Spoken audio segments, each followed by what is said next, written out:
भोजपुरी के power star Pawan Singh ji और ज्योति सिंह जी का तलाक प्रकरण चल रहा है, जो कि काफी सारा बवाल मचा है, जो कि बयानबाजी आजकल चल रहा है, जो कि पवन सिंह जी के ससुर जी का कहना है कि बहुत कुछ क्या कहा जाए, जो कि आरा का जो आरा कोर्ट में यह मैटर चल रहा है, बोल रहे हैं ससुर जी की जो कि आरा के न्यायाधीश हैं वो बिकी हुई हैं। बहुत सारा बवाल बवाल बयान आ रहा है और ऋतिक सिंह जी का भी, जो कि पवन सिंह जी के छोटे भाई है, उनका भी बयान आ रहा है कि रखने वाले को ही न रखा जाएगा। इसी विषय पर बातचीत करने के लिए आज हम बलिया में हैं और हमारे साथ ज्योति सिंह जी के वकील साहब हैं, जो कि बलिया से केस को देख रहे हैं, जो कि आरा कोर्ट में भी जाते हैं, जो कि दो बार पवन सिंह जी का आगमन हुआ आरा कोर्ट में, पवन सिंह जी और ज्योति सिंह जी का। तो साथ में अखिलेश कुमार सिंह जी भी गए थे, जो कि ज्योति सिंह जी का वकील है, जो कि बलिया से केस को देख रहे हैं। क्या कुछ बात है? सबसे पहले सर आपका स्वागत है। नमस्कार। अच्छा, एक बात बताइए, आरा कोर्ट में दो बार आप लोग का आगमन हुआ, क्या रहा मामला? मामला उसी तरह स्थिर रहा, जैसा का तैसा रहा। बात का रिकंसिलिएशन पर बुलाया गया और कोई मामला बन नहीं पाया। अभी भी मामला वैसे ही चल रहा है? हाँ, सेम है।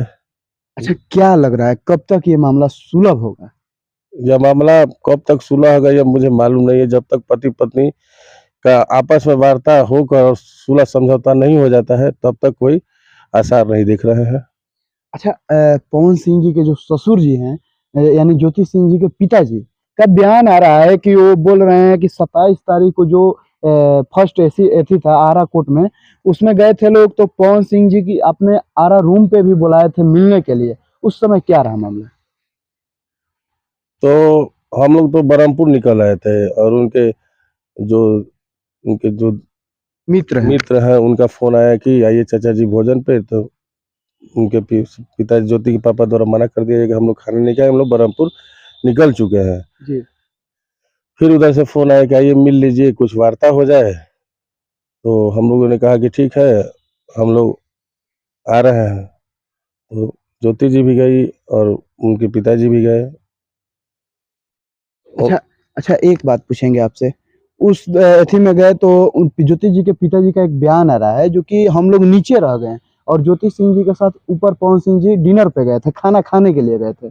उस समय क्या बात हुआ अकेंता में? क्योंकि आप वकील साहब हैं, आपसे तो ज्योति सिंह जी का आकर बताई होगी कि ये बात हुआ। उस समय बयान हंसी मजाक कैसी हाल चाल जो भी है आपस में बात किए लोग। जी। और आधा घंटा तक बात हुआ। पिताजी भी गए, पिताजी के भी पैर प्रणाम किए, हम लोग भी प्रणाम किए, जो भी हम लोग गए थे। और बात हुआ और ऊपर गए कि चलो खाना वाना जो भी है खा लीजिए। थोड़ा सा जो भी हल्का फुल्का नाश्ता हुआ होगा, जी।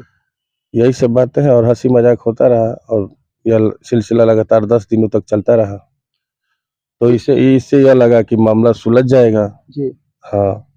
यानी 27 तारीख जो पेशी था, उसके बाद रूम पे गए आप लोग। रूम पे जाने के बाद 7 तारीख का दोबारा पेशी हुआ, तो आप लोग को लगा कि बातचीत हो रहा है। जो कि एक और बयान आ रहा है कि ज्योति सिंह जी से लगातार पवन सिंह जी 27 तारीख से लेकर 7 तारीख तक बात किए हैं। उसमें आप लोग को लगा कि मामला बन जाएगा, लेकिन मामला बना नहीं। हाँ, यह मामला 7 तारीख को स्पष्ट रूप से यह साबित हो गया कि पवन सिंह द्वारा ज्योति सिंह को नहीं रखा जाएगा। तो फिर ये हंसी मजाक और रूम पे बुलाकर बात करना, वार्तालाप करना कहाँ तक सही है? अब सही कहाँ तक है? मान लीजिए कि पति पत्नी आपस 2-3 वर्षों से अलग हुए थे, तो ये सोचा कि भाई बात करके ही बढ़िया से और समझौता कर लिया जाएगा। तो इसी मुद्दे पर बात किए होंगे, हमको तो उतना जानकारी नहीं। लेकिन यह बात इस 7 तारीख को स्पष्ट होगी कि पवन सिंह नहीं रखेंगे। और ससुर जी उनके गर्म हो गए कि वो बरगला रहे हैं, गिरगिट है, चाहे जो भी है, उनके द्वारा कहा गया हो। तो इसी बात पर लेकर आज तक वो चिंतित है, तबीयत भी खराब चल रहा है।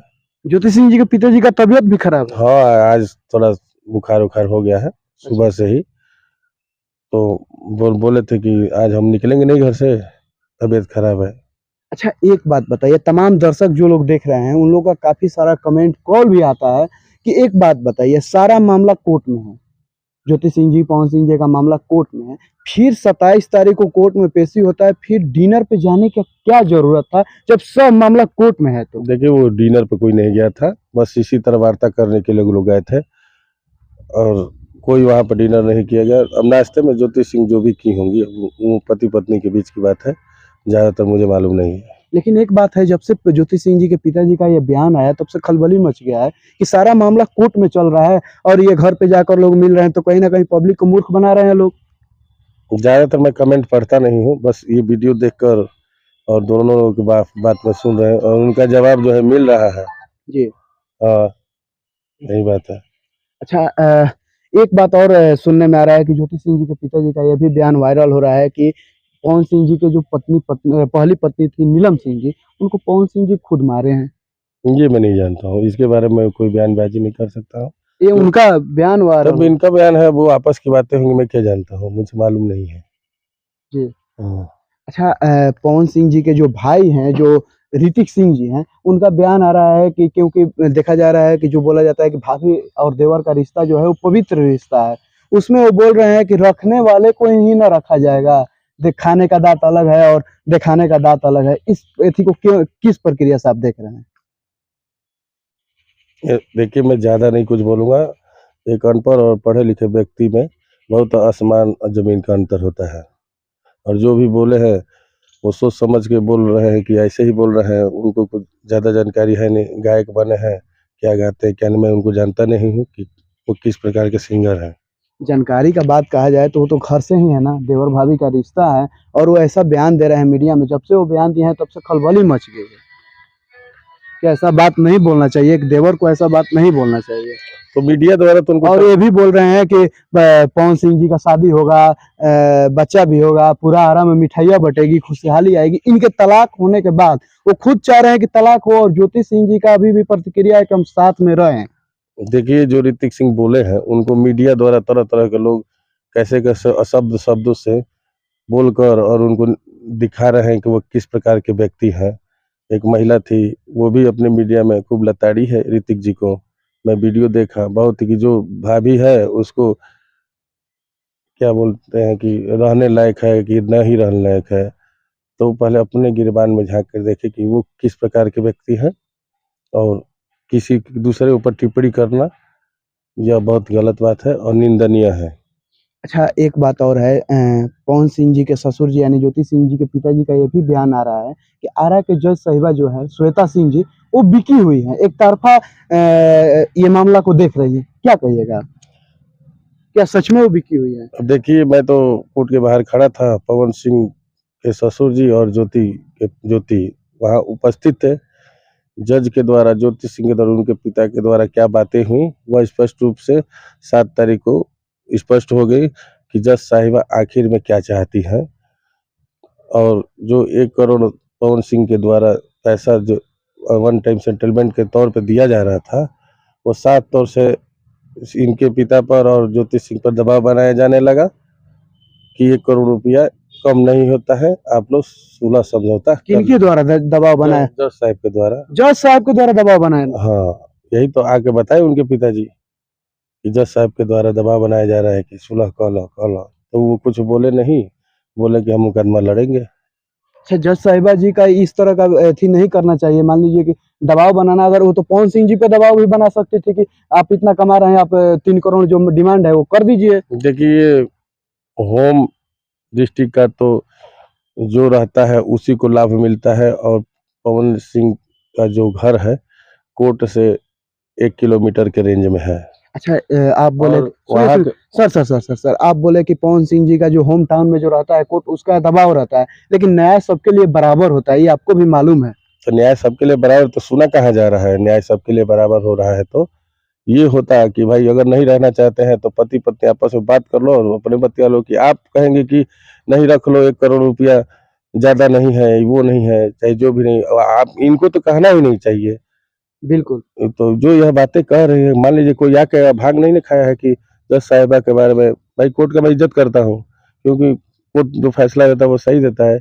लेकिन जब यह बताया गया कि जज साहिबा द्वारा यह निर्णय लिया जा रहा है कि रख लो 1 लाख रुपया, 1 करोड़ रुपया कम नहीं होता। कम नहीं होता है, तो और यह भी कहा गया कि अगर हम आदेश कर देंगे तो वो ये भी नहीं मिलेगा। तो मान ली इस तरह के दबाव, मान ली कि जबरदस्ती सुलह समझौता नहीं कराया जा सकता है। तभी ये ज्योति सिंह जी को बोला गया कि हम चाह देंगे तो नहीं हो पाएगा।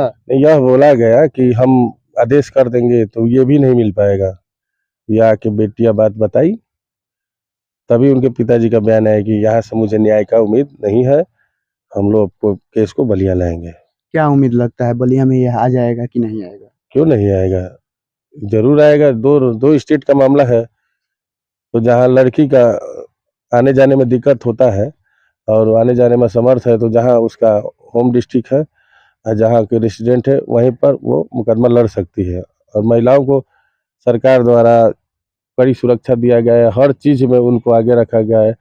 अब महिलाओं को एक रूप से मान लीजिए एक नहीं सुन रहा है तो दूसरा सुनेगा। यहाँ के जज है तो यहाँ भी बोल रहे हैं कि वन टाइम सेटलमेंट होगा कि नहीं होगा वो बात की बात है, लेकिन जो लड़की का हक है वो यहाँ से मिलेगा।